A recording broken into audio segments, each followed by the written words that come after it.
Rewiring your brain to stop binge eating is the focus of today's live stream. I know exactly what it takes for you to stop your binge eating. And so many people are overcomplicating this process. So many people are overcomplicating this process of how to regain your control back with food, how to become less impulsive with food, and how to get rid of your binge urges. And I want to simplify it for you. I want to make it so simple to give you so much clarity. So after this live stream, you have so much clarity on what it actually takes to stop your binge eating. So there's two main reasons why you binge. And if you're live, say hello. Say hello. We got so many of you guys on. My badass Anna client. Hello. Who else is here? Jessica's here. Say hello in the comments so I can see who is here. Hello. Welcome, you guys. Henny is here. Hi, Henny. Okay, let me know if you're here. Let me know if you're here. Carla is here. Carla's in the house. Catherine. Hey, Catherine. Missy is here. Sharon's here. Sarah's in the, of course, she's a freaking badass, Sarah. Who else is here? Holly. Brittany. Brittany's here. Okay, all the badasses are here. All the badasses are here. I have to play my song first. Okay, we cannot do anything. We cannot proceed before we're reminded that you guys are badasses. So you're gonna listen to my 20-second clip here to get into the vibe, to remind you that you're a badass, and I've got an incredible training for you guys. You're gonna wanna stay on for the entire time, okay? Here we go. We're gonna listen to this first, and then we're gonna dive on in. Welcome to the greatest week of your life, where you fully step into your inner badass who is beyond ready to conquer binge eating. Your inner badass knows you're way more powerful over your binge urges and chooses to not give into them even when they feel strong and uncomfortable.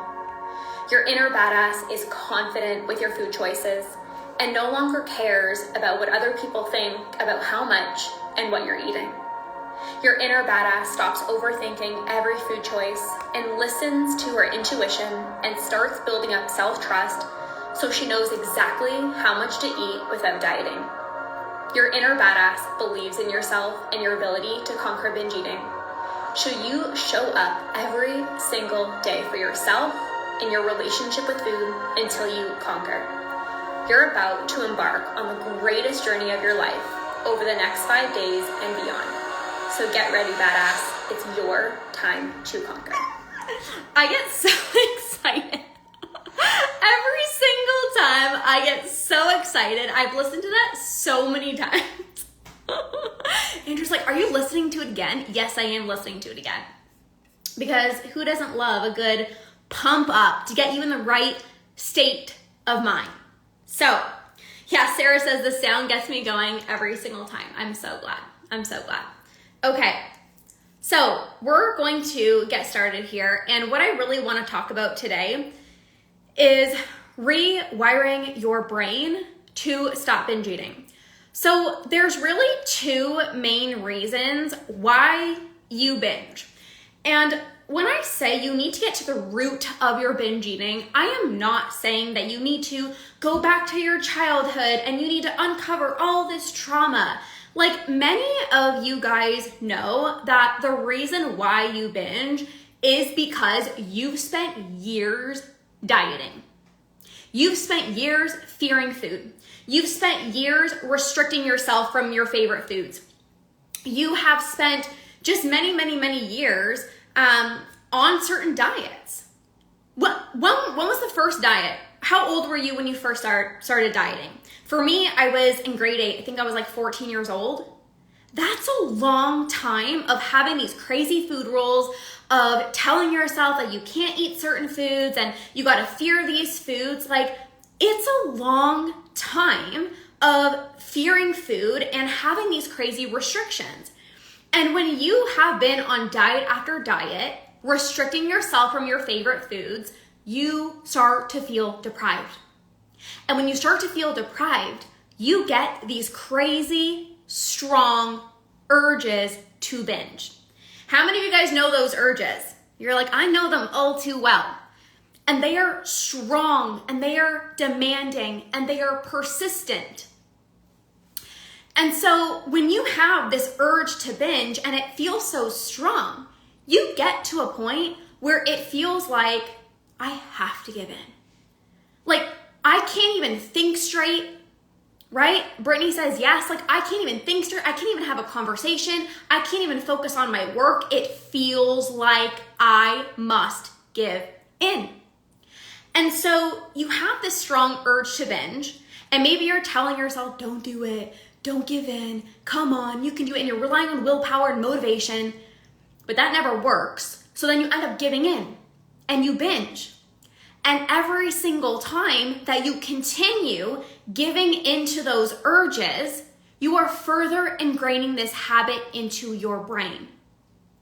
And so this is why I am so huge, and this is why the work that I do with my clients is helping them rewire their brain out of these habitual cycles, because it is a habit. Binge eating is a habit. Drop that in the chat. Binge eating is a habit. Or just drop habit in the chat. Binge eating is a habit. So when you think about, I want to know, like, why do I binge? What's the reason? Instead of spending so much time wondering why you're binging, understanding that binge eating is a habit. Thank you, Jessica. Thank you, Raven. Thank you, Sarah, Carla, Brittany. Binge eating is a habit that is ingrained into the brain. The more times you do something over and over and over again, the easier it becomes to keep doing it. Yes, it's a bad habit that I formed through repetition. Exactly. Repetition. So how to rewire your brain, I'm going to share with you 6 different strategies that you can use to help rewire your brain out of these habitual cycles. Because if how you started binging in the first place was by continuing to give into your urges and that created a habit, the good news is you can rewire your brain out of these habitual cycles. The good news is you're not stuck. The good news is you're not broken. The good news is you don't have to struggle with binge eating for the rest of your life. That's the good news. So give me some party emojis if you're ready to get this started. So many people want to know, what's the one thing? Like, Lauren, what's the secret? Like, what can I do to stop my binge eating? And you guys hear me say this, there's not one thing that's gonna magically stop your binge eating. If there was one thing and it was super simple, nobody would be binging. Everyone would be binge free. But it's not one thing. It requires work. It requires effort. It requires these 6 things that I'm gonna share with you guys today. It also requires sticking to the basics, mastering these 6 things over and over and over again. What rewires the brain? Repetition. I go to a yoga class. Anyone do yoga? Let me know in the chat if you do yoga, if you go to the gym. I go to yoga every single day. When I go to yoga, it's the same 5 poses that we do every single time. Every single time I go to yoga, we're in Shavasana.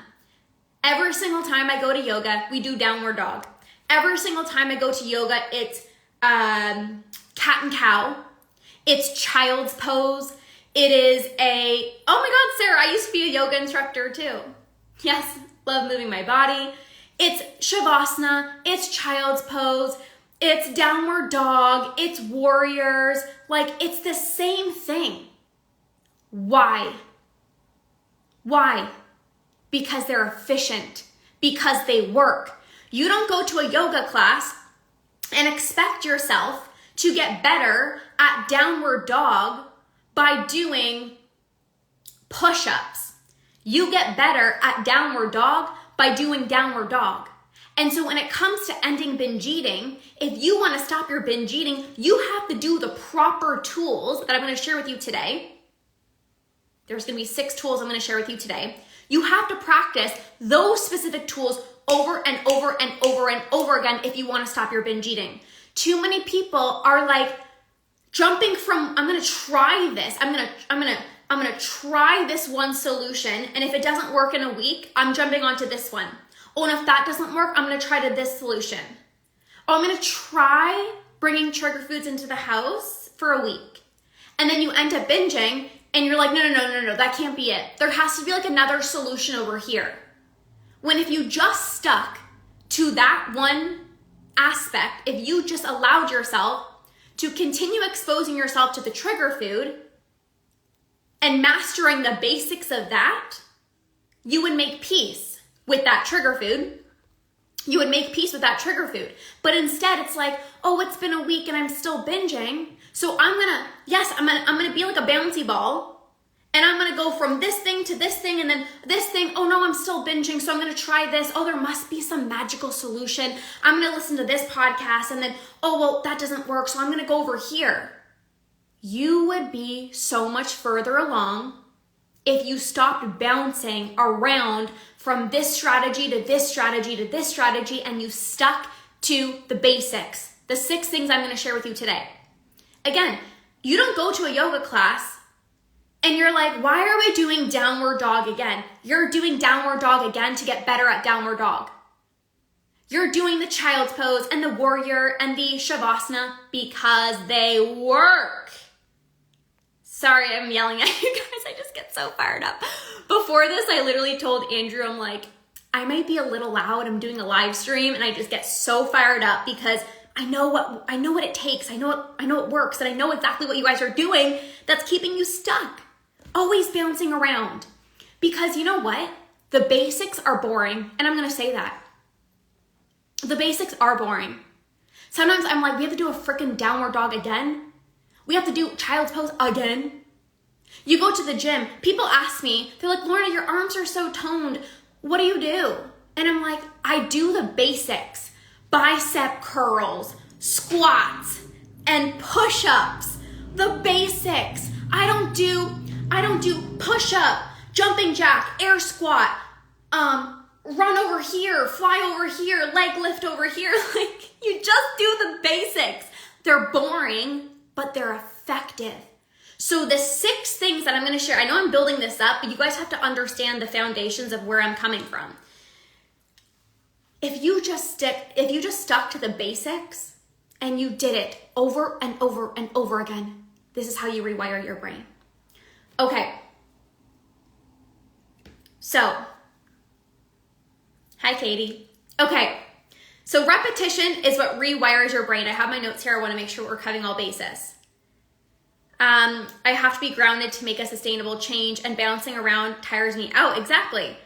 I also feel like getting loud now. Preach it. I need to get it into my noggin. Yes. So right now, before I even dive in, I want you to ask yourself, are you sticking to the basics, or are you believing that there's some magic solution out here and you're bouncing from, I'm going to try this, I'm going to try this. Oh, maybe this is going to work. I'm going to do intermittent fasting for a week. Oh, I'm going to try this. Oh, I'm going to try this. Are you bouncing or are you stable?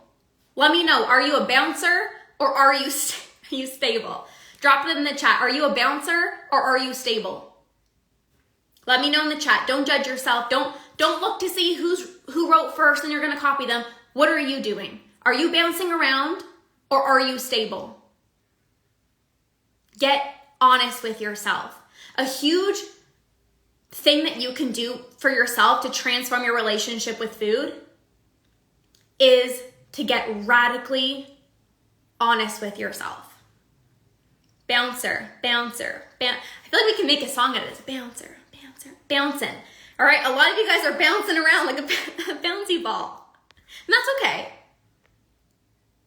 I'm laughing, but we're actually serious. I'm just laughing because I don't like to make this so serious. You know, like I want to have fun with you guys, teach you guys this stuff, but also let's not just take things so seriously. A week would be a stretch. I bounce every 2 days. Oh my gosh, Victoria. Okay, so number 1, I'm going to share 6 things that will help you ground yourself and be more stable. Number 1 is you need to have more satisfying meals. Drop satisfied in the chat so this really lands into your brain. Drop satisfied in the chat. And I'm sure you have heard me talk about these things before, but I'm not here to just keep repeating myself. I want you to take the information that I'm teaching you today, and I want it to be like the first time you've ever heard this, and you go and you implement to radically transform your relationship with food. If you want to stop your binge eating, you need to have satisfying meals every single day. Why do most people not have satisfying meals? There is this fear of if I actually have satisfying meals, that means more calories. If I actually have more satisfying meals, that means I'm gonna have more fat. That means, I'm gonna be eating more. And how many of you guys are scared to have more satisfying meals? I used to only have, I've always enjoyed eating healthy, and I enjoyed it, but my meals were not satisfying. They were the boring, plain chicken and the broccoli and the rice, and yes, I did like it. Many of you guys can probably relate to that. You enjoy eating healthy, but after your meal, you're full, but you're like, I just need something else. How many of you guys feel that? Drop a yes in the chat if you're like, I'm full after my meal, but I want something else. I want some chocolate, or I'm not even hungry. And then I find myself in the pantry, I'm not even hungry. This is because of a lack of satisfaction. So you can feel full, but if you are not satisfied, exactly, Carla, full but not satisfied. So, and this is where the feeling painfully full happens, because you finished your meal and you're full.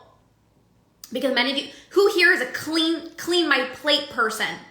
Anyone here feel the need to clean your plate? If food is on your plate, you ain't leaving a single bite. You're finishing it. And so you leave your meal full, but you're I didn't even want that. Or I only had it because, I probably should get some protein in. That's what they say. Have the protein, have the vegetables at every single meal. So then you have the meal, and you're okay, sure. Yeah, it was okay. But okay, what do I really want? What do I really want? And then you go and you end up having what you wanted in the first place. Whether it was the pasta instead of the chicken and broccoli, or whether it was you didn't even want a dinner meal and you wanted cereal, but you're that's not a proper dinner. So I'm not gonna have the cereal. So you have your chicken and broccoli meal, and then right after you go and you have the cereal anyways. That used to be my life. And so instead of fearing satisfying meals, to shift your perspective, you're going to be saving yourself thousands and hundreds of calories, because you're not going to feel the need to continue going back into your pantry, because you are full and you are satisfied. So right there, if you have any fear of, but Lorna, I can't have more satisfying meals. I don't want to gain weight. I don't want to have more calories. I can't add peanut butter to my oatmeal. That has too many calories. But guess what? You can have the tablespoon or the 2 tablespoons and put some peanut butter in your oatmeal to make it a scrumptious, delicious meal, so that you don't binge on half of the jar later on that night. Shift my perspective, that's what I have to do. Yes. So right now, get radically honest with yourself. Yes, kind of, or no in the chat. Are your meals 100% so satisfying? Can you can you ask yourself, okay, are my meals like so freaking good? Are your meals so freaking good where you're like, damn, that meal was amazing? Like, are you getting turned on by your meals? And it's okay if you're not. Let this actually excite you. If you're not having satisfying meals, don't beat yourself up. Be like, okay, this is one thing that I can work on this week. Brianna said they didn't used to be, but now they are becoming satisfying using your tools. Yeah, Brianna's one of my Badass Academy clients, and she is crushing it. She made what did you make? Sourdough chocolate chip cookies. And I'm like, oh, that just sounds amazing. So you need to have more satisfying meals. And I don't care if they look weird to other people. Like sometimes, like on my journey, I'm like a sweet and a salty type of person. So on my journey, I used to have like my savory meal. Let's say it was like a potato with some butter or some rice. I really like white rice. So I would have that. And then on the side, I would also have like dates with peanut butter and some chocolate chips, or like a banana. Like people might look at me and be like, that's your meal? Like, where's the vegetables? Where's your protein? And yes, it's important to eat nutritious foods, but also, are you just eating healthy because you need to and you have to and you're not actually satisfied? I want you to get so freaking weird with your combinations and trial and error different combinations to see what makes your taste buds go wild. What combinations do it for you? Maybe you really like your potato with butter, but you're like, I can't add butter. So you're having the potato and you're not even enjoying it. Your meals are going to be so much more satisfying when you allow yourself to have what you want. And again, if the thought pops up in your mind, but I'm eating too much and I'm consuming thousands of calories, or oh my gosh, this is too many calories. Yes, but I'm going to prevent a binge later on.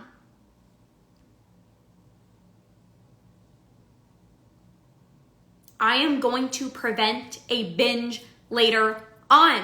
So get excited, okay? Okay, number two, you need to release physical and mental restriction. So drop in the chat, goodbye restriction. Drop in the chat, goodbye restriction. There's a difference between physical restriction and mental restriction. Sometimes I will get some of you guys saying, Lorna, I'm not restricting anymore. Why am I still binging? And when I was on my journey, I deleted my FitnessPal. This was the end of 2018. I was eating intuitively. And I released a lot of my food rules. So I wasn't like crazily tracking my food. I wasn't weighing my food every single day. I was releasing some of my food rules. But I also had very subconscious restrictions that I didn't even know were there. There are some sneaky restrictions that are probably happening. So for example, I would tell myself, you can have the protein bar. You can have the protein bar, but you can only have half. You can only have a quarter. Oh, if you're gonna have a banana, well, it's too much sugar, so you're only gonna have half. That is subconscious restriction. Where are you doing this? Where are you doing this? Where are you subconsciously restricting yourself? Or you'll say, I'm allowed to go out for dinner, but I can only go out for dinner on the weekends. You might say, I'm not restricting myself. I'm allowing myself to go out for dinner, but that is restriction of you not being able to go out for dinner during the week.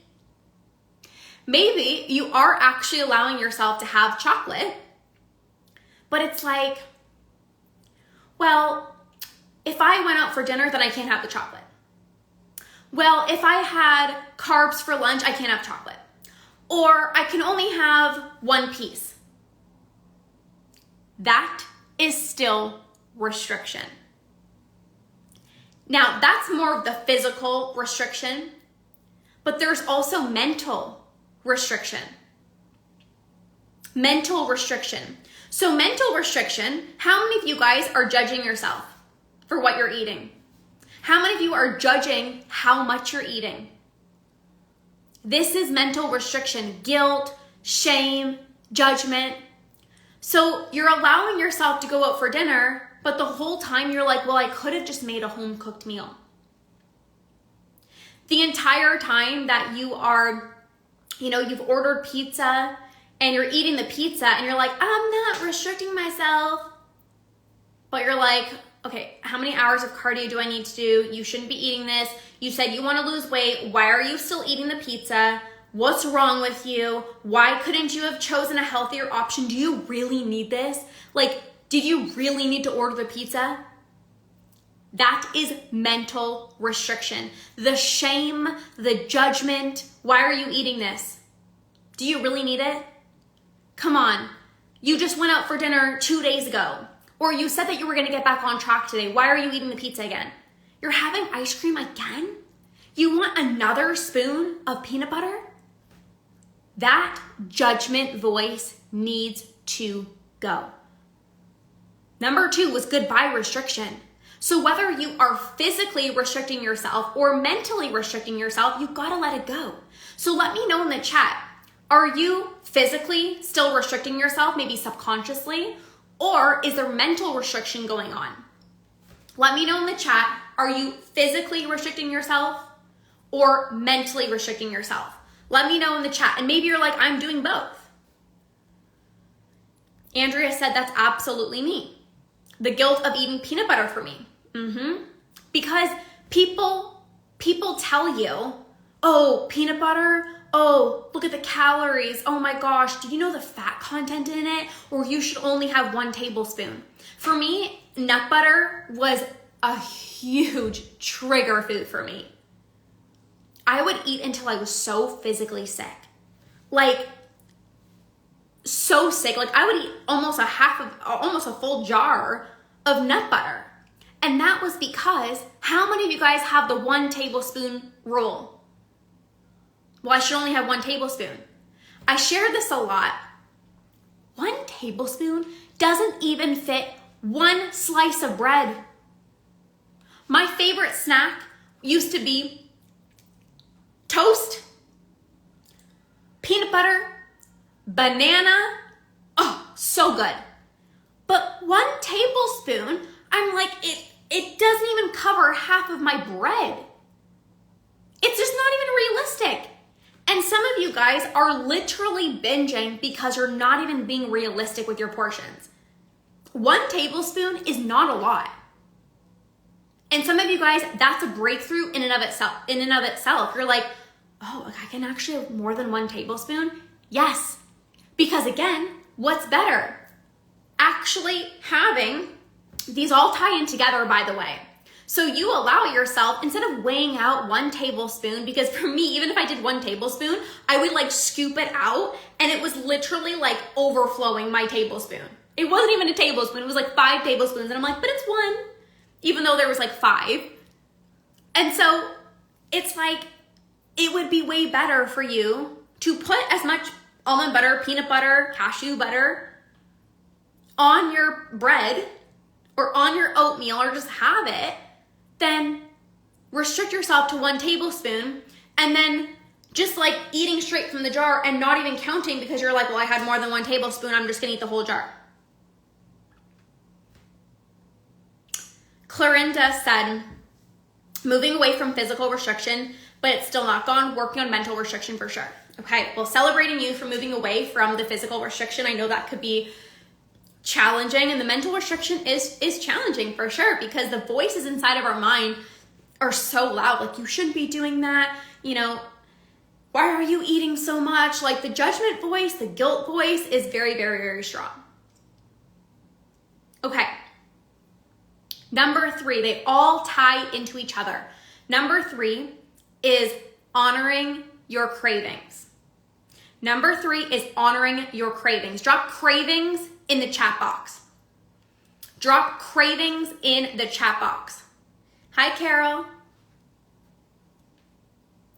Yeah, Tammy said peanut butter is a huge trigger for me. It's my go-to when I want something sweet, then I eat out of the jar. And this is why it's like, you would actually stop having peanut butter be a trigger food for you by allowing yourself to have it.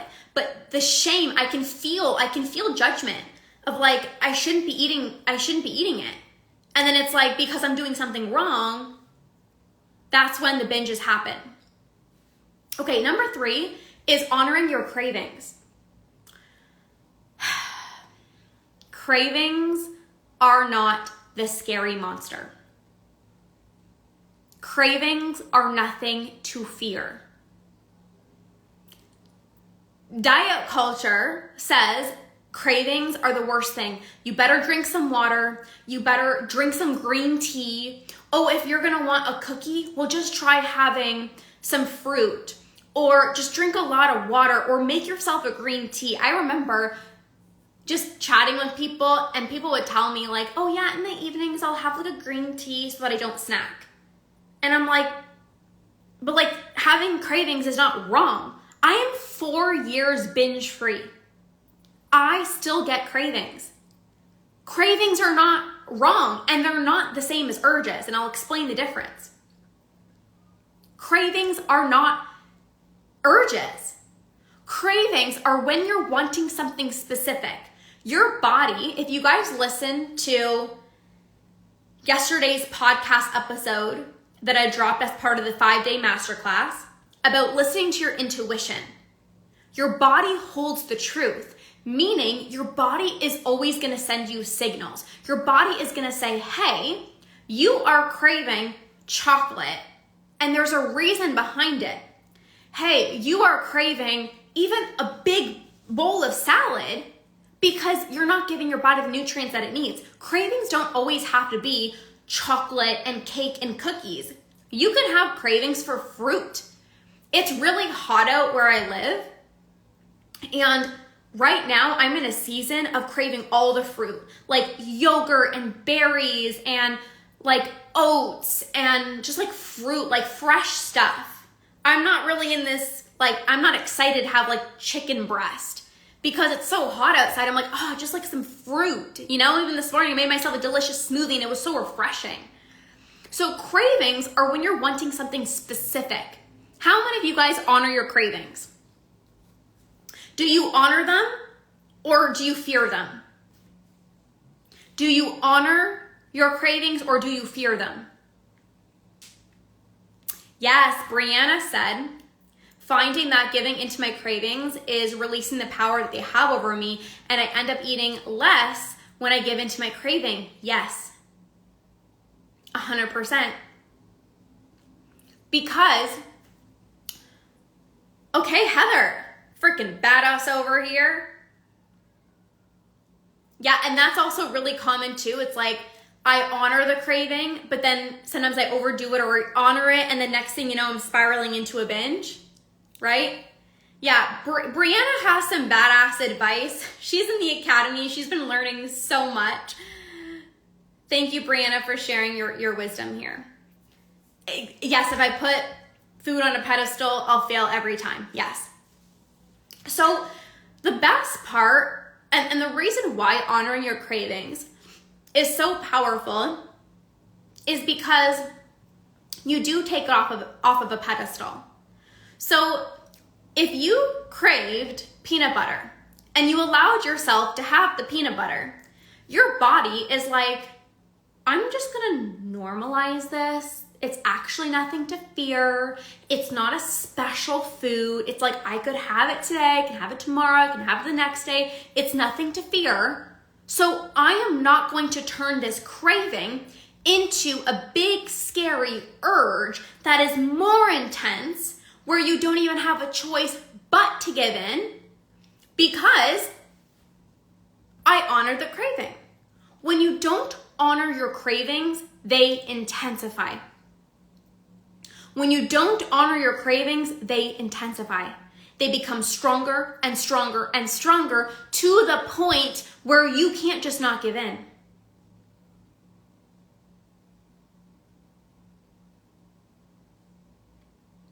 Cravings that you do not honor turn into urges.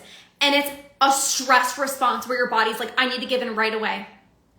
I can't even wait 5 minutes. I need to go into the pantry, out of body experience. I must give in.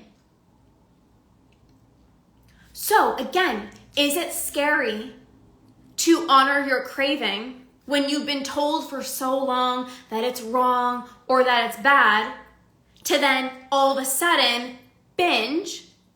Or is it way better to just honor the craving, have it, remind yourself, I am so safe to have this cookie. I am so safe to have the sweet potatoes fries. I am so safe to have the ice cream or whatever it is. And then you literally don't binge on it later on. So when you're wanting something specific, that's how you know it's a craving. If you're just like walking around the kitchen and you're like opening up the pantry, or like you're sitting down, you're watching Netflix and you're just chilling and you're just like walking into the pantry and you don't even know what you're really wanting, but it's like, I just need something. You're longing for the high, the binge high. That's not a craving. A craving is you want something specific. I want the pizza. I want the brownie. I want the vanilla ice cream. I want the chocolate bar. When you're wanting something specific, that is a craving. The urge is like, you don't even want the food. You're wanting the feeling. You're wanting the feeling. You're wanting the feeling that the food gives you. The high, the euphoria feeling. You want to numb out. You want to escape. You want to dissociate. Yes, it's a temporary high that leaves me so low after. 100%. 100%.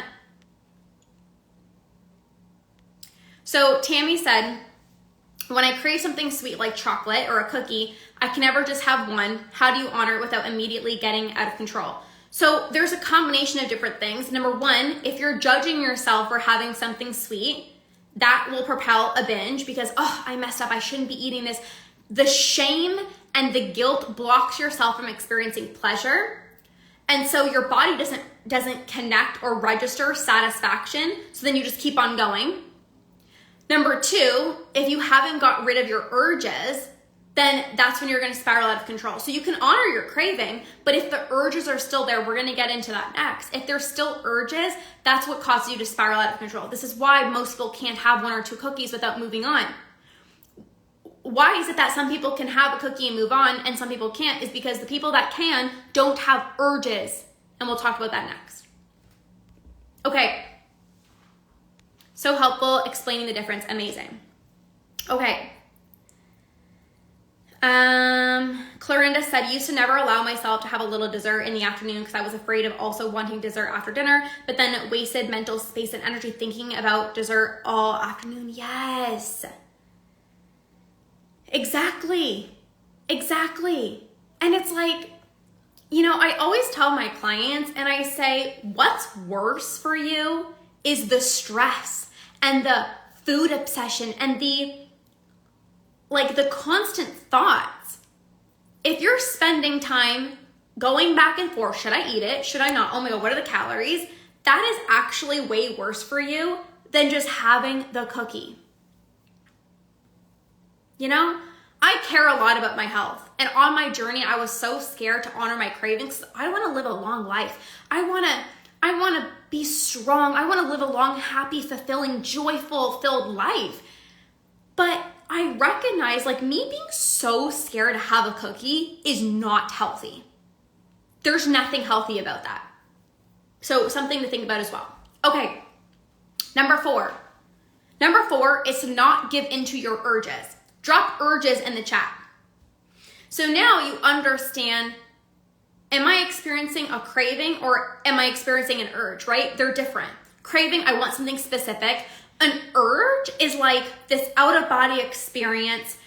It's this surge of energy. It's this rush of anxiety. It's I need to give in right now. I cannot wait 5 minutes. I cannot wait until the weekend. You will literally drive to the gas station. You will literally drive to the convenience store or the grocery store to get exactly what it is that you're wanting because you can't wait. That is the urge. So I'm going to share 3 specific things that you can do when you feel the urge to binge. Maybe you've heard me talk about this before, but are you doing them? Okay, 3 things that you can do when you feel the urge to binge. Before I actually dive into that, I want to explain why distracting yourself and staying busy and yes, that's me, crazy Sined, I see you. I see you. Sarah says, yes, driving 20 minutes away for cereal. I see you. I see you guys. I see you. So what do you do? What are you trying to do right now to not give into your urges? Let me know in the chat, what are you doing right now to try to not give into your urges? Are you trying to stay busy? Are you trying to distract yourself? Are you trying to brush your teeth, go to bed early, drink water? What are you trying to do to not give into your urges?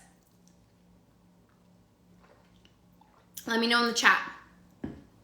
Some of you guys, yes, brushing my teeth, exercising, reminding myself it's a habit, going to bed. So, going on a walk. Okay, so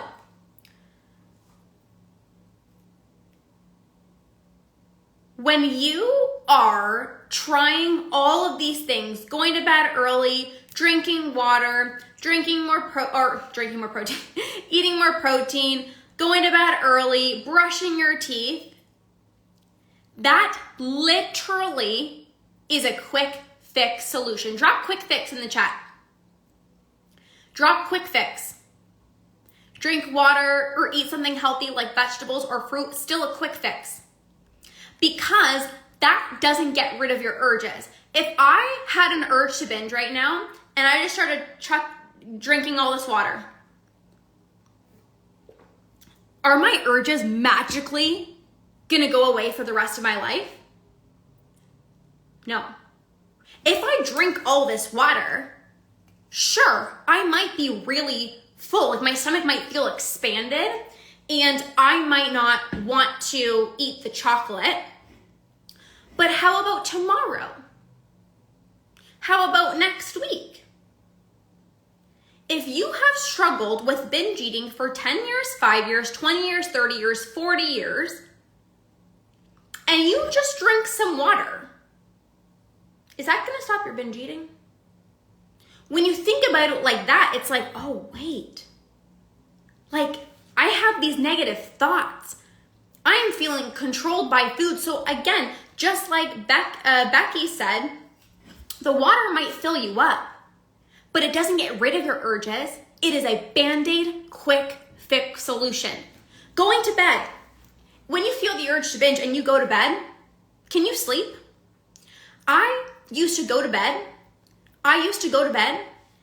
and I'd be laying there and tossing and turning and going, and my husband would laugh at me. He's like, what's wrong with you?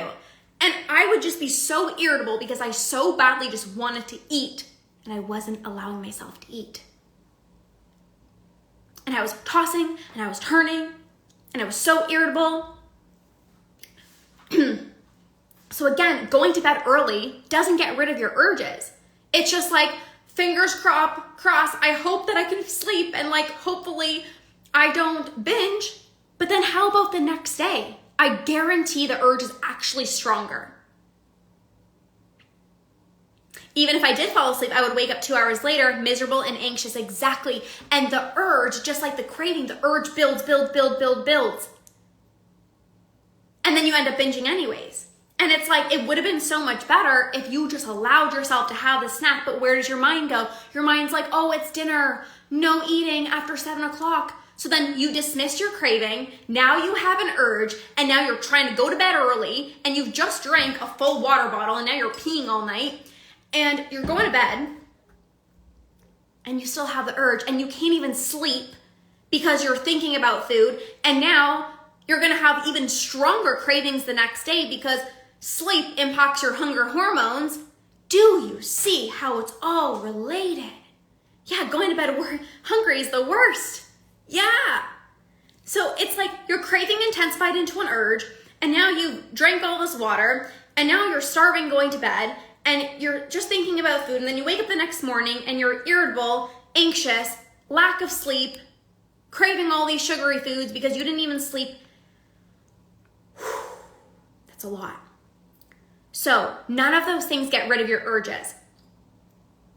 None of those things get rid of your urges. So I'm going to share 3 things with you. I'm going to share the strategy, and then I'm going to share the mindset, because that's what I do with my clients. We do the strategy. Here's exactly what to do, and then the mindset piece. So the strategy of not giving into your urges. What's more effective than just trying to go to bed early, distracting yourself, and drinking water is actually changing your body's physical state. So what I mean by that, when you feel the urge to binge, it's like a stress response in your body. And your body enters fight or flight. Your body's like, I am so uncomfortable. You guys know the urge. It's extremely uncomfortable. And when you think about like an animal in the wild, animals shake to release stress. Like they literally shake their body to release stress. So when you have the urge to binge, you're in fight or flight. So what you want to do is you want to literally start shaking. Like literally start shaking. Go like this. It looks hilarious. Start shaking. Literally start shaking your body like an animal. Shake off the urge. It is a fight or flight response. You are in this state of fight or flight. It's a stress response. You want to shake it out. That is not only going to help you physically feel different. Like I literally just started shaking for like, I don't know, just like 30 seconds. And I feel like tingly sensations in my hands. I just feel different. You need to create a state change. Going to bed early, do you feel different? No, you're still thinking about food. Drinking some water, does your body feel different? No, you just gotta pee a million times. Going for a walk around the block, do you feel different? Well, maybe you have a bit more energy or you're in a positive mood, but it doesn't create a state change in your body. So shaking is very powerful, and same with breath work. Doing certain breathing exercises, quick exhale through the mouth.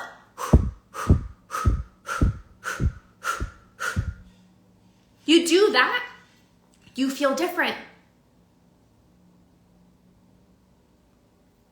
Yeah, that song, Shake It Off, right? So you shake your body, you use breath work. When you use breath work, you also get out of your mind and into your body. Again, the podcast episode that I released, if you are overthinking your food choices, you're in your head. When you use breath work, you get out of your head, hi Erica, hi Nat, and you drop into your body. When you're in your body, you can distinguish the difference between a physical hunger cue and an emotional hunger cue. Is this a craving? Is this an urge? You can feel. Your body guides you. You make better decisions than when you're in your head.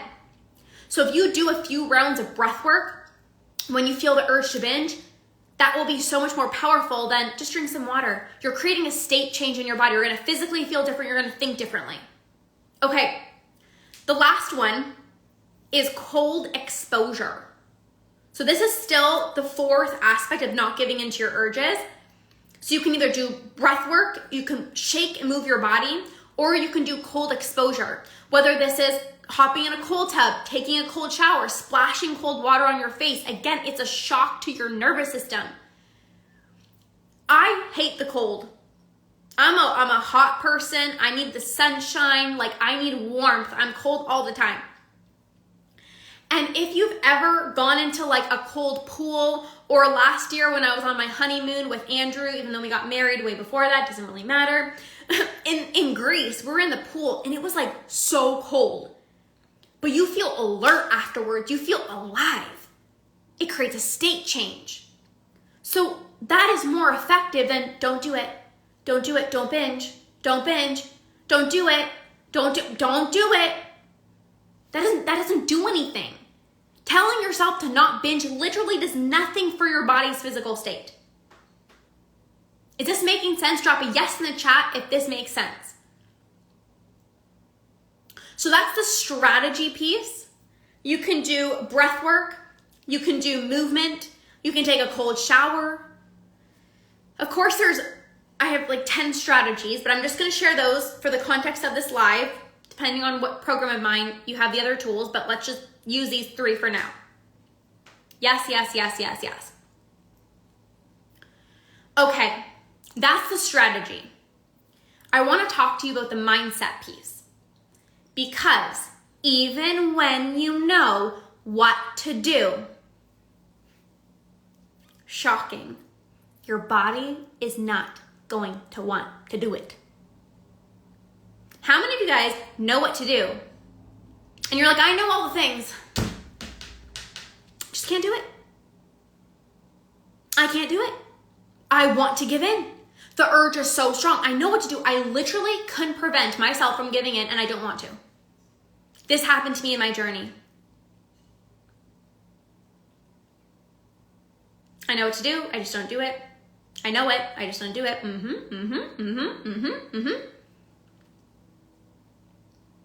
So the mindset piece of not giving into your urges. There's 2 ways that you can view your urges. Number 1 is like an itchy mosquito bite. Find the mosquito bite emoji and drop it in the chat. Give you guys some brain things to do so you stay alert on this live. Go find a mosquito and drop it in the chat. You're like, I came here to learn something. Go find the mosquito and drop it down below. If you see the urge to binge like an itchy mosquito bite, if you've ever had, Brianna's on it. She's like, I got it. Sarah's on it. So if you've ever had a mosquito bite, it sucks. It is so uncomfortable. You're sitting there, you know you have a mosquito bite. And what do you tell yourself? Don't scratch it. Don't scratch it. Don't scratch it. If you start scratching it, you're not going to be able to stop. Do not scratch it. And you're sitting there and you're trying to have a conversation. I remember in 2017, I just remember this one time, I was on vacation with Andrew's family and I had a mosquito bite on my foot. And I was telling myself so many, like, don't scratch it, don't scratch it. Once you scratch it, you're not going to be able to stop, and then you're going to regret it. And although it's uncomfortable right now, it's actually going to be better if you just leave it. You're uncomfortable, but it's going to be better if you just leave it. And I was like, one little scratch. Just get a little scratch. So I go and I reach down and I start scratching the mosquito bite on my foot. What do you think happened? I'm just gonna, just one little scratch. I just need a little bit of comfort and I'm not gonna touch it. I promise I'm not going to keep scratching it. I just need a little temporary relief. I'm just gonna scratch a little bit and then that's it. Then we can continue our conversation and life's gonna be amazing. And that's it. What do you think happened after I gave it a little scratch? I could not stop scratching. I literally started scratching, and the next thing you know, it was so itchy, I could not stop. And then I scratched it so much that literally it started bleeding. Yes! Oh my God, Victoria. Top layer, skin off, like literally, yes. I started scratching and I started bleeding. So now I went from feeling a little uncomfortable and telling myself that I couldn't handle a little bit of discomfort. So now I made myself even more uncomfortable. And I'm sitting here, I'm in Dominican Republic, and I'm literally having my foot is bleeding because I scratched it so much. So now I'm actually in pain. What does this remind you of? Oh, the urge. How many times do you tell yourself, I'm not gonna give in. No, you're not gonna do it. Then you start getting uncomfortable. And you're like, okay, I'm just gonna have one piece of chocolate, just one little piece of chocolate, and that's it. I promise I'm gonna do so good. I'm just gonna walk into the pantry. I'm gonna grab the one piece of chocolate just to get, a little bit of the comfort, finally feel a little bit of relaxation, a little bit of relief, a little bit of, dopamine, and that's it. And I'm gonna walk away and it's gonna be great. Next thing you know, you go into the pantry, you grab the piece of chocolate, and all of a sudden, the taste is so good. You're like, this feels like heaven. Euphoria, dopamine, comfort, pleasure, relief, all the things. And now all of a sudden you can't stop. 1, 2, 3, 4, ice cream, chocolate, cookies, cake, all the things. All the things. And now you can't stop. And just like the itchy mosquito bite, where you couldn't sit with your discomfort, and then you started scratching, and now you're actually in more pain, guess what? You're in the food coma, and you're in way more pain than when you started with a little bit of discomfort of the urge, or even a lot of discomfort, because I know the urge can be very strong. But now you've ate so much that you're even in more pain than when you had the discomfort of the urge. Is your mind being blown right now? Like, drop a mind-blowing emoji, or drop some type of emoji to let me know how you're feeling. When you tell yourself, don't scratch the mosquito bite, that never works. You end up scratching it. I'm just gonna do a little bit. Then you can't stop for the rest of the night. When you tell yourself, don't give in to the urge to binge, and you're like, okay, well, I'm just gonna one last time. One last time. Or just one little piece of chocolate. Next thing you know, you've had your whole pantry, and now you're even more uncomfortable than how you were beforehand. So that's one way of looking at your urges, like, this is just an itchy mosquito bite, and if I don't give in, I'm actually gonna be okay. If I just leave the mosquito bite, I'm going to be okay, versus telling myself that I'm not as strong and I have to scratch it, aka I have to give in, and then you feel more uncomfortable. That's one way of looking at it. Number 2 is seeing the urge like a child throwing a tantrum. If any of you guys have kids here, I don't have kids myself, but I've seen this play out in stores. So let's say you're with your child and you're going to the store, and let's say you needed groceries, or I don't know, whatever, and you're about to head home, and then your child is like, Mom, I want a toy. And you're like, no, sweetheart, you have a million toys at home. We really got to get home. And the child is like, Mom, I really want a toy. And you're trying to ignore the child, and you're just like, I'm just going to pretend like I can't hear anything, and I'm just going to ride my grocery cart, and we're just going to keep going for the door. And then the child is like, I need attention. Pay attention to me. I'm going to get louder. Sarah's like, I'm laughing because I know where this is going.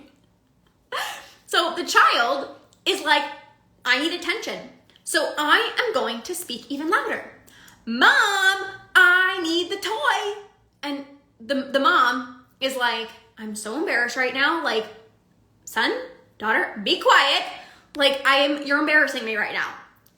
The child wants attention. So the child starts getting louder and louder and louder, and it is uncomfortable. Oh, much just like the urge to binge. And the child becomes louder. Maybe the child starts kicking and throwing a tantrum. And you're so uncomfortable. You're like, I just want to give this child a toy. And I'm saying this in the most loving way. I'm not saying that your children are annoying. I'm not saying that in any way. I'm just trying to have an analogy for you guys to understand this. And so the child starts throwing a tantrum and kicking and screaming, and you're like, maybe I should just give my child the toy. Like maybe it would be so easy if I just actually gave my child the toy, because then they would stop throwing the tantrum. That's the easy way.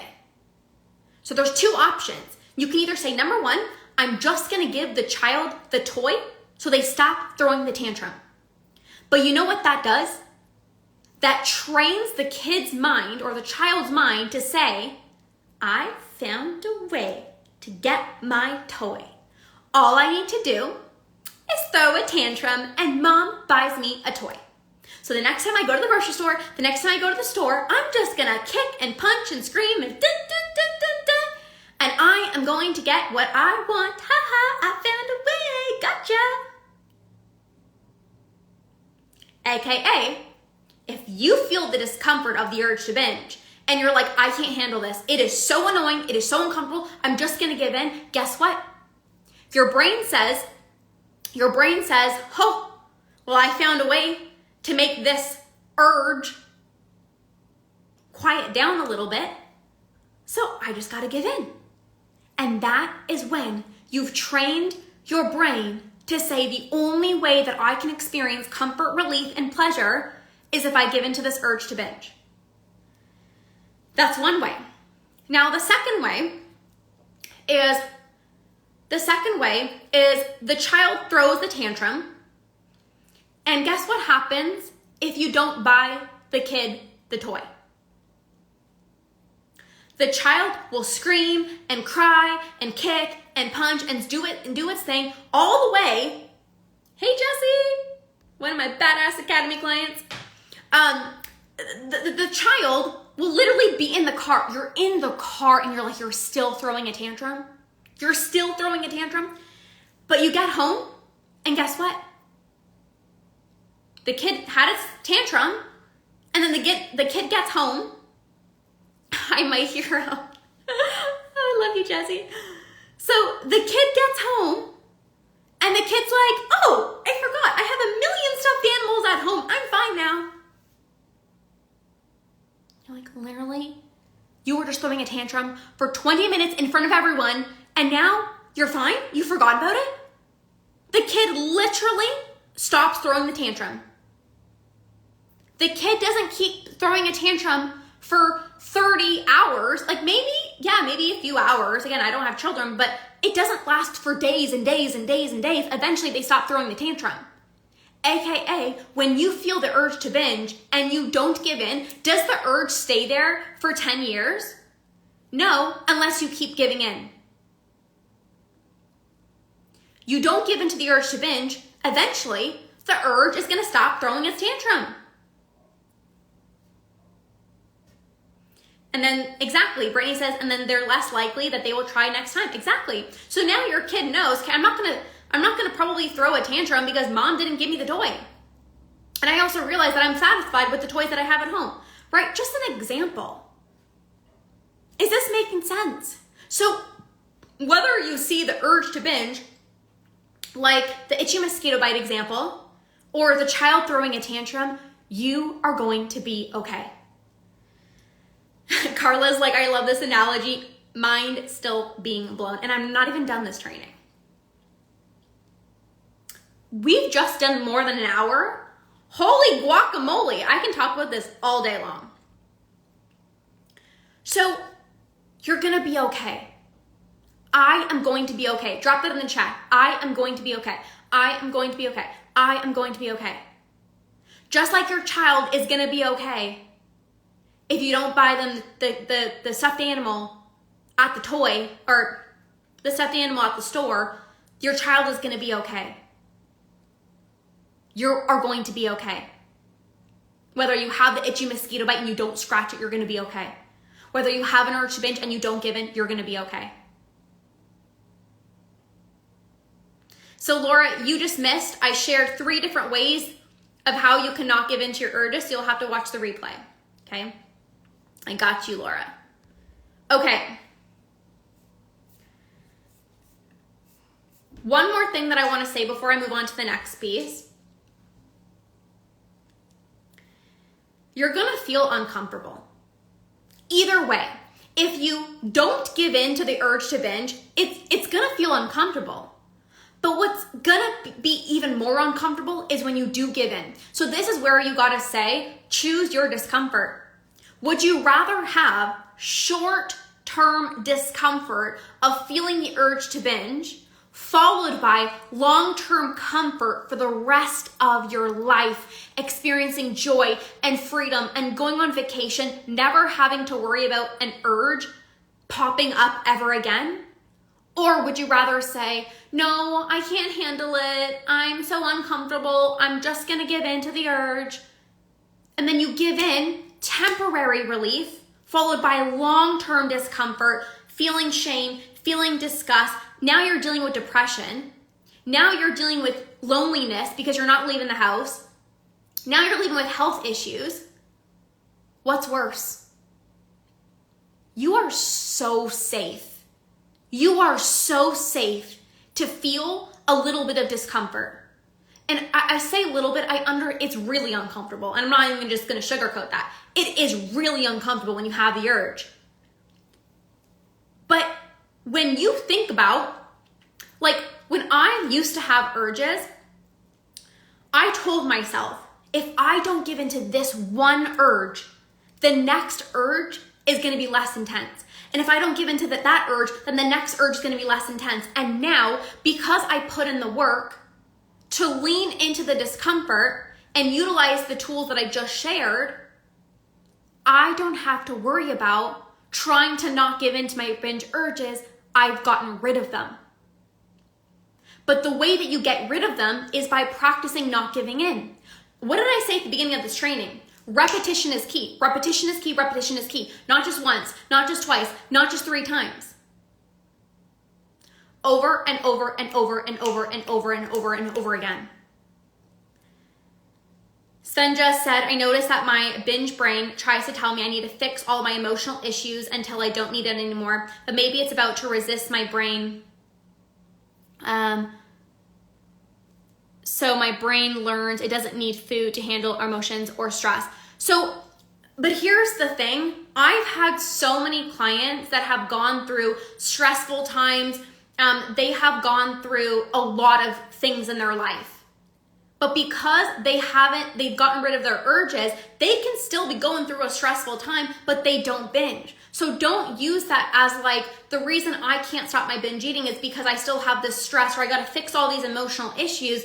No, you can still be going through hard things in your life and stop your binge eating. You absolutely can.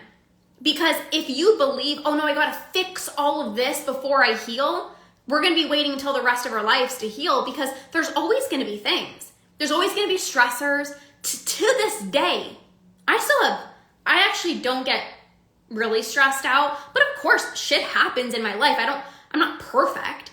And I still get stressed sometimes, but because I don't have any urges, I can process, manage, regulate my nervous system without turning to food because I don't have any urges.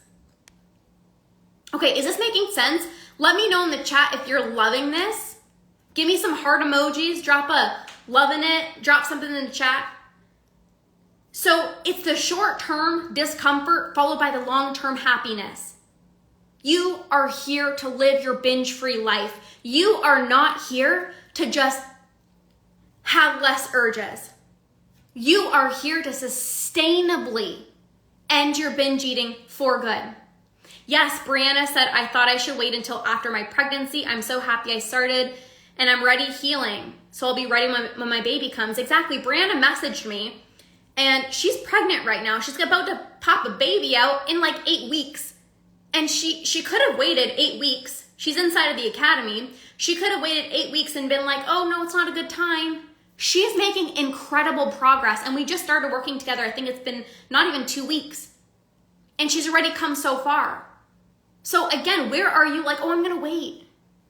Waiting for what? Your life is happening now. Courtney's on. Courtney is inside Conquer. So happy to have you. Okay. 11 days and I'm feeling amazing. Yes. Okay. So that was the 4th thing. The 5th thing that I want to say to rewire your brain is you got to change your thoughts. Drop thoughts in the chat. Drop thoughts in the chat. There are so many thoughts that you think on a daily basis. And from years of dieting, you might have some not so good thoughts. Again, why are you eating this? You shouldn't be eating that. You're bad for eating that. Oh my God, you're having a full banana. Do you know how much sugar that is? Oh my gosh, you're having peanut butter again. Do you know how many calories that is? You have all of these negative thoughts inside of your brain. And so if you want to rewire your brain out of binge eating, you also have to you got to rewire your thoughts. So write out maybe some negative thoughts that you're thinking right now, and I'm going to help you reframe them. What are some negative thoughts that you're thinking right now? Maybe, and again, it doesn't even have to be a negative thought, but it can be a thought that is not serving you in your journey. Like maybe the thought is, I can't eat after 7 o'clock. Is that serving you? No, that's probably making you binge after 7 o'clock. So the new helpful thought can be like, I am safe to eat after 7 o'clock. Maybe the thought is, I was talking to a client yesterday who said, I'm addicted to sugar. And I said, we're just gonna stop saying that. Because you literally telling yourself you're addicted to sugar is literally causing you to binge on sugar. So let's delete that from your vocabulary. Eating out is unhealthy. So if you have the thought eating out is unhealthy, then what ends up happening is when you go and you eat out, you get into the all or nothing mentality. I messed up. Oh, it's so unhealthy. I failed. And then that can lead into a binge. I can't go out to eat on a Monday. This has too many calories. And then again, what does that create? That creates the judgment, which we talked about. And the judgment fuels the diet binge cycle. The judgment fuels the diet binge cycle. So now you're judging yourself for eating something that has too many calories. And then you end up binging and consuming way more calories. Can't eat carbs 3 times a day because that's too much. Yes. And so again, it's like, this is where it's all tied in. Are you guys picking up the pieces? So let's say you have a thought of, I can't eat carbs 3 times a day because that's too much. So subconsciously, you're restricting yourself. You want the pasta for dinner, but you're like, oh my gosh, I had a sandwich for lunch, and then oh my God, I didn't even realize I had oats for breakfast. I can't have the pasta for dinner. What does that do? You're depriving yourself. You dismiss your craving. Oh my God, Brianna, I feel like I'm just like so in sync with you. I'm just talking about having a sandwich for lunch. So let's say you're thinking of having a pasta dish for dinner, but you're like, oh my God, I had the sandwich for lunch and then I had the oatmeal for breakfast, so I can't. You're dismissing your craving, and what do cravings? Cravings don't go away. They intensify and they turn into urges. So now you have this strong urge to binge, and it literally would be way better if you just had the pasta for dinner, even if you had carbs 3 times, because having carbs 3 times is, first of all, there's nothing wrong with that. I literally have carbs all the time. But you believing that it's bad is you're going to dismiss the craving for pasta, and then you're either going to have a crazy strong urge the next day, or even a week later or 2 weeks later. This is making sense. Okay, we're moving on. So you got to rewire your thoughts. What are the negative thoughts that you're thinking? And ask, is that serving me? Am I like having the thought of like eating out is bad? Is that helping me in my journey, or is that actually hurting me? And you guys know the answer. Having a thought in your mind of like, that's too many calories, or like eating carbs 3 times a day, like that's so bad. Like we all know that that's not helpful. So we gotta be willing to change our thoughts, because your thoughts impact your behaviors with food. So if you're thinking one thing that's unhelpful, you're not gonna do a good behavior. If you have a negative thought, the most you're more likely to do a negative behavior. Do you agree with logging daily calories or macros? A big, fat, juicy no. Heck no.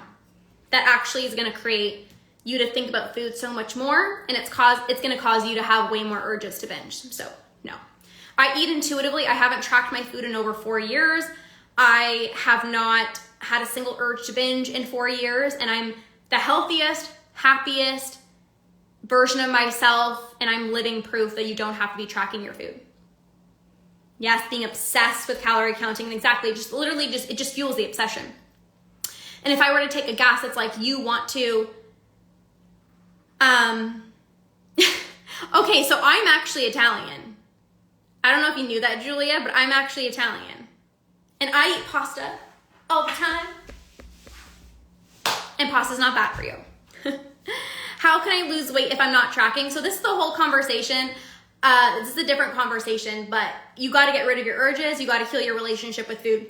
I shared this story before, but I had a client that I just worked with who stopped her binge eating. She naturally released 20 pounds without dieting. We don't do dieting in my programs. Those my clients on, you guys know we don't do any dieting. She stopped her binge eating, and as a result of no longer sabotaging, no longer emotionally eating, no longer binging, she's naturally released weight without even trying as a result of healing her relationship with food, getting rid of her urges, reprogramming her brain, no longer feeling impulsive with food. Okay, the last thing that I'm gonna say here, number 6 to rewire your brain is support and accountability every single day. Support and accountability every single day. Yes, Brianna, Lauren is proof we can have health and fitness goals while eating intuitively. Yes. You're more likely eating way more than your body needs because of the binging. Yes. Yes, Brittany. Brittany, you're just such a badass. I know you get it. I know you get it. Yeah, Becky says that's amazing. And that will happen for you as well too. But we have to be willing to do things in the right order. We have to be willing to do things in the right order. So support, number 6 is support and accountability every single day. My clients conquer binge eating because they have daily support, because they have daily accountability. We literally have in our group chat, in our private group chat, it's called Badass Tools. And literally every single day they're in there. This is the tool that I'm using. This is the badass tool that I'm using today. And the support and the accountability is what makes it so much easier for you to heal. It makes it so much easier for you to heal. Oh, wow, she's using this brain-based technique. Wow, she's meditating. Oh, she's using the breath work. Oh, she's using the shaking method. And it's like, oh, didn't give in to my urge. What do you want to do? You want to go and you want to utilize that tool. Daily support and accountability from a badass community of other people that get you. Not just once a week, not just randomly, like every single day, plugging into the community.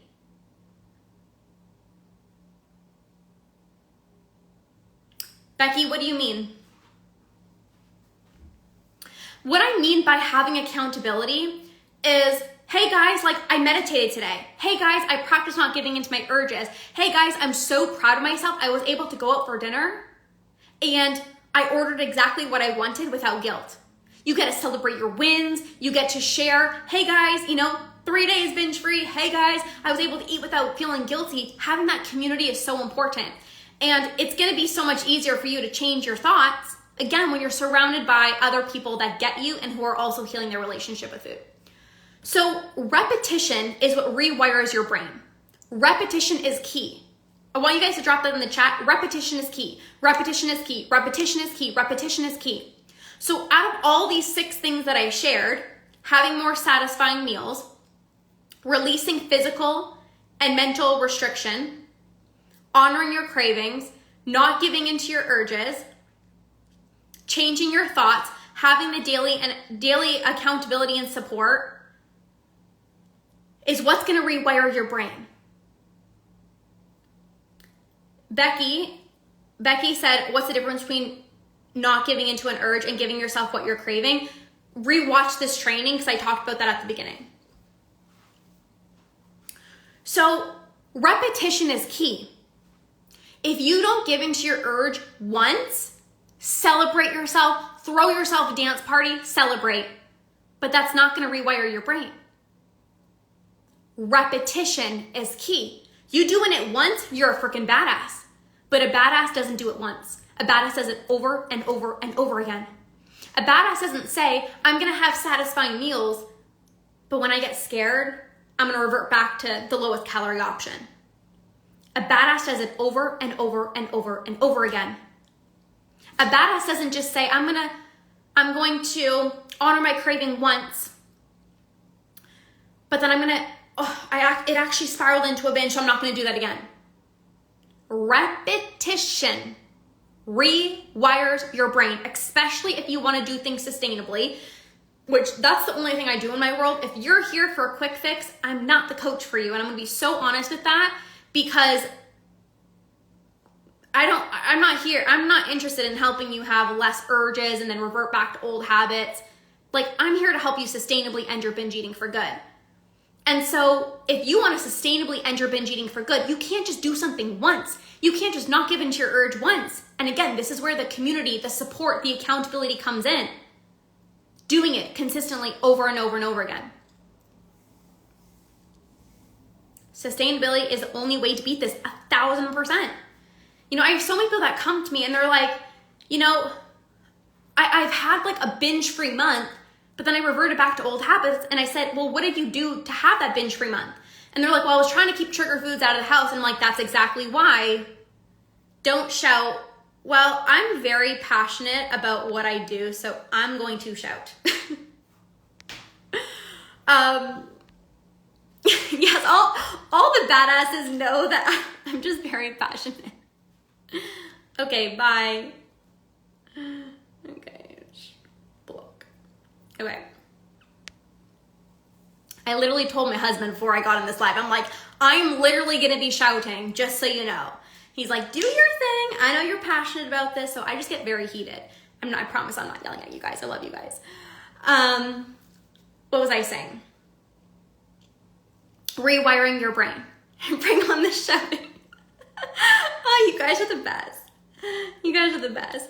Sometimes I used to like, side note, it's like I used to be on TikTok lives and people used to tell me, like, you're too loud, or like, stop yelling. And I'm like, this is just who I am. And actually, side note, one way to actually conquer binge eating is to stop people pleasing. Stop worrying about what other people think about you.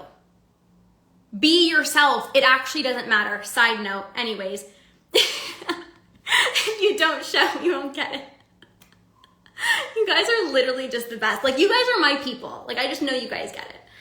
Okay, you guys, we're gonna wrap up. It's been an hour and 25 minutes. I could literally stay on here for the rest of the night, but I also do have clients that I have to check in with. I gotta go to yoga, I gotta go for my walk. I'm gonna do the things. Shout from the rooftops. You guys are amazing. So we're gonna wrap up. What is one action step? Drop down below. What is one action step that you're going to take from this? Because I am not interested in just teaching you. Learning, this is the difference between people who conquer and people who don't. Listening to a podcast, listening to a training is going to be helpful. It's not going to change your life unless you actually go implement it. So what are you going to implement from this training? There's a lot. Are you going to start seeing the urges like a child throwing a tantrum? Are you going to have more satisfying meals? Are you going to start honoring your cravings? Sit with the discomfort. Yes, Sarah, amazing. What is your one action step? You don't have to do 25 things this week. What is one thing? Watch the training from the beginning. Yes, Becky.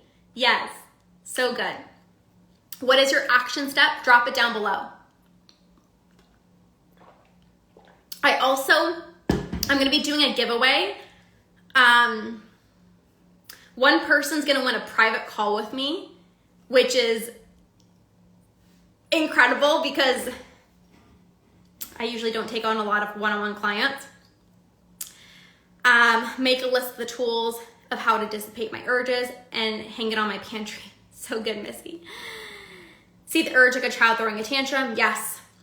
Satisfying meals and deleted the tracking apps from my phone. So freeing, Courtney. Yes. Yes. Changing my physical state. Yes, Tammy. I'll shake my body when I feel the urge. Yes, Laura. Freaking badass. So good. So good. Okay. So we're going to wrap up. I'm going to share the giveaway. One person's winning a private call with me, which is like $300 worth of value, using the tools, sitting with the discomfort, so I learn I can handle everything without binging. Yes, you are a freaking badass. Tantrum is great, and I do have a lot of experience with child tantrums. Yes, yes, yes. Okay. All right, you guys. So one person is winning a call with me. This is valued at $300 USD.